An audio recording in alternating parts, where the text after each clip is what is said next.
Bienvenue à un survol de la suite d'applications Éléments Patrimoine d'Equisoft pour les conseillers avec la version licence individuelle. Une fois que vous êtes connecté à Éléments Patrimoine, vous serez présenté avec la page d'accueil. C'est d'ici que vous chargez vos clients. Vous pouvez charger un client existant de vos plus récentes sessions. Vous pouvez choisir de la liste complète de tous vos clients en utilisant le lien Recherche avancée, ou vous pouvez créer un nouveau client. Pour cette démonstration, nous allons utiliser un client existant. Ce que nous allons regarder est le module Analyse assistée des actifs avec ses 4 étapes faciles, le module Renseignement du client qui vous donne des informations sur le client, ses comptes, ses flux monétaires et sa valeur nette, le module Planification financière qui contient les calculateurs pour la planification de la retraite et l'épargne en vue des études, le module Planification en assurance qui utilise la méthode de remplacement de revenus, et ensuite nous jetterons un coup d'œil sur le module Rapport. Nous allons commencer avec le module Analyse assistée des actifs et les 4 étapes. La première étape est le portefeuille actuel. C'est ici que vous saisissez et visualisez les comptes de placement de votre client. Ils peuvent être en position ou en répartition des actifs. La section du haut affiche tous les comptes. La section du milieu affiche la répartition des actifs. Et la section du bas affiche un sommaire des positions. Pour modifier ou ajouter des actifs à un compte, vous devez d'abord sélectionner un compte. Maintenant, la page affichera les détails de ce compte sur la page. Vous pouvez maintenant modifier les positions dans ce compte. Vous pouvez ajouter ou modifier les positions existantes à l'aide de l'ajout rapide ici, en saisissant 3 caractères ou plus, du code ou de la description de l'actif. Vous pouvez également utiliser la recherche avancée qui vous permet de faire des recherches d'actifs détaillées. Dans cette section, vous pouvez également voir les détails d'un actif ou supprimer un actif. Dans le coin supérieur droit de chaque page, vous trouverez des icônes. À noter, l'icône Aide, qui vous fournit des renseignements concernant les fonctionnalités de chaque page, et l'icône Options, énumérant les options disponibles sur cette page. Étape numéro 2, Profil d'investisseur, vous permet de compléter un questionnaire pour déterminer le profil d'investisseur de votre client. En haut de cette page, vous trouverez des onglets optionnels. Ces onglets vous permettent de visualiser la frontière efficiente et la répartition des actifs proposés, et si nécessaire, faire des modifications, et de regarder des statistiques basées sur la répartition des actifs. Dans l'étape numéro 3, Bâtir un portefeuille, nous choisissons une solution.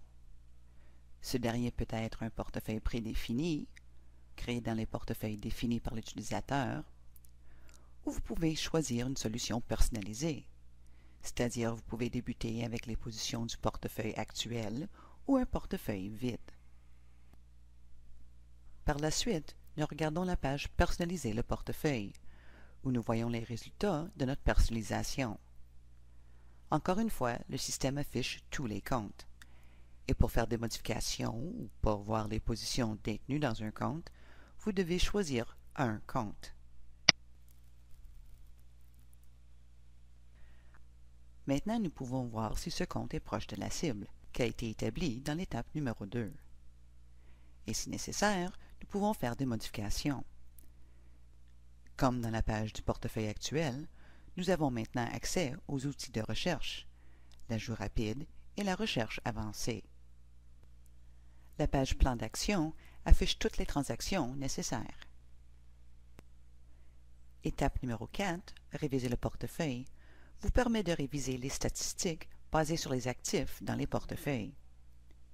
Les statistiques sont sur 2 niveaux, statistiques de portefeuille et statistiques des positions. Voici les statistiques de portefeuille qui sont disponibles et les statistiques des positions actuellement disponibles. Voici un exemple d'une statistique de portefeuille. L'historique de la performance. Dans la section inférieure, vous pouvez ajuster des options telles que la date, le placement initial, quel portefeuille vous voulez inclure et si vous voulez ajouter des indices additionnels. Maintenant, nous allons regarder le module Renseignements du client. Ce module a 4 onglets. Le premier, Client, contient les renseignements du client, ses coordonnées et sa famille. Le deuxième onglet, l'onglet Compte, affiche le sommaire de la valeur nette de votre client. Il affiche également le sommaire des actifs et passifs, ainsi que les détails de l'actif et du passif. Ici, dans la section Détails de l'actif, vous pouvez visualiser toutes les différentes sortes de comptes et d'actifs. Ceux-ci peuvent inclure des comptes enregistrés et non enregistrés, ainsi que des actifs tangibles ou de type non-placement, comme un bateau. Veuillez noter que seulement les comptes de type financier ou placement seront affichés dans le module Analyse assistée des actifs. Le troisième onglet, Flux monétaires, affiche un sommaire des flux monétaires actuels. En bas de cette page, vous pouvez visualiser tous les flux monétaires. Ceux-ci peuvent inclure revenus bruts à la retraite et des revenus salariaux et les dépenses actuelles, s'il y en a, comme des paiements d'auto. Veuillez noter que les flux monétaires des revenus sont seulement utilisés dans les projections pour les analyses des besoins et non dans le module d'analyse assistée des actifs. Le quatrième onglet est l'onglet Sessions. Ici, vous pouvez accéder à différentes sessions pour ce client. Vous pouvez également copier des sessions, créer des sessions et supprimer des sessions. Nous continuons avec le module Planification financière. Le premier calculateur que nous allons regarder est l'analyse de besoins à la retraite. Ici, nous avons 3 onglets. Le premier, Hypothèse, est pour saisir toutes les informations pertinentes pour votre projection. Une grande partie de ces informations sera prise du module Renseignements du client si vous les aviez déjà saisies à cet endroit. Dans la partie inférieure de la section Revenus pour chaque investisseur, vous pouvez préciser le revenu nécessaire à la retraite. Vous pouvez préciser plusieurs des paramètres vous-même, tels que le taux d'imposition, ou vous pouvez également laisser le système le calculer pour vous. Il y a aussi le pourcentage requis à la retraite, ou même le montant de revenus net nécessaire à la retraite. Dans le deuxième onglet, Placement actuel, vous précisez quel compte inclure dans votre projection. Vous pouvez ajouter ou enlever un compte simplement en ajoutant ou enlevant la coche. Vous pouvez aussi modifier ces comptes, par exemple si vous voulez ajouter une contribution, ou vous pouvez ajouter des nouveaux comptes. Le troisième onglet, Résultats, affiche les résultats de votre projection. En haut ici, vous avez le plan actuel. En dessous, vous trouverez le scénario alternatif. C'est là que vous pouvez faire des modifications et proposer des changements. En dessous de ça, vous trouverez les tableaux avec la ventilation annuelle des données. Le prochain élément se trouve à être le calculateur pour l'analyse des besoins éducatifs. Encore une fois, vous trouverez 3 onglets. Le premier, nommé Hypothèse, et où vous saisissez les renseignements et les hypothèses généraux. Dans la section supérieure, vous saisissez les renseignements généraux concernant la famille, les subventions gouvernementales et les avantages fiscaux.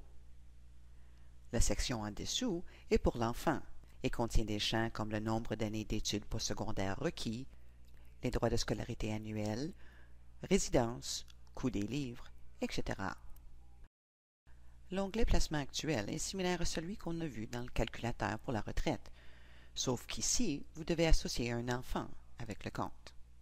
Le troisième onglet, Résultats, affiche les résultats de votre projection. Ici, nous voyons clairement que le client n'est pas en bonne voie d'atteindre son objectif. Sous cette section, vous trouverez le scénario alternatif. C'est là que vous pouvez faire des modifications. En dessous de ça, vous trouverez les tableaux affichant les chiffres annuels. Maintenant, nous allons regarder le module pour la planification en assurance. Le calculateur pour les besoins en assurance utilise la méthode de remplacement de revenus pour déterminer le montant d'assurance vie qui est nécessaire. Dans la section supérieure, nous saisissons les hypothèses, telles que la date de naissance, les taux d'imposition, l'âge de retraite, l'augmentation annuelle de revenus projetés ou l'inflation, et les taux de rendement espérés. Les sections de revenus afficheront automatiquement les données qui ont été saisies dans le calculateur pour la retraite, si vous en avez saisi. Et dans la section du bas, vous pouvez saisir des choses comme des dépenses extraordinaires additionnelles, des frais funéraires, les passifs qui seront pris du module client automatiquement, des demandes spéciales, les actifs disponibles et la couverture en assurance actuelle. Dans l'onglet Résultats, on voit le montant d'assurance nécessaire et dans les tableaux en dessous, les déboursements annuels. Finalement, nous allons regarder le module Rapport. La page est divisée en plusieurs sections. La section supérieure, Information du rapport, affiche les informations concernant le client qui apparaîtront sur le rapport. La deuxième partie de cette section, Préparée par, vous montre vos informations qui apparaîtront sur le rapport. Ces sections peuvent être modifiées en cliquant le bouton Modifier, situé à l'extrême droite. Dans la partie inférieure de la page, vous trouverez Sélection des pages du rapport. Ici, vous pouvez choisir autant de pages que vous le désirez. Vous pouvez simplement ajouter ou enlever une coche en cliquant dans la boîte. Chaque niveau contrôle les sous-niveaux. Une fois que vous avez fait vos sélections, cliquez sur le bouton Créer PDF, qui est situé complètement en bas de la page. Pendant la préparation du rapport, sous l'entête État d'avancement, vous verrez un décompte en pourcentage du traitement des données. Une fois que le rapport est généré, un lien apparaîtra sous la section Rapport généré. Cliquez sur ce lien pour visualiser votre rapport. Ceci conclut notre survol de la suite Éléments Patrimoine.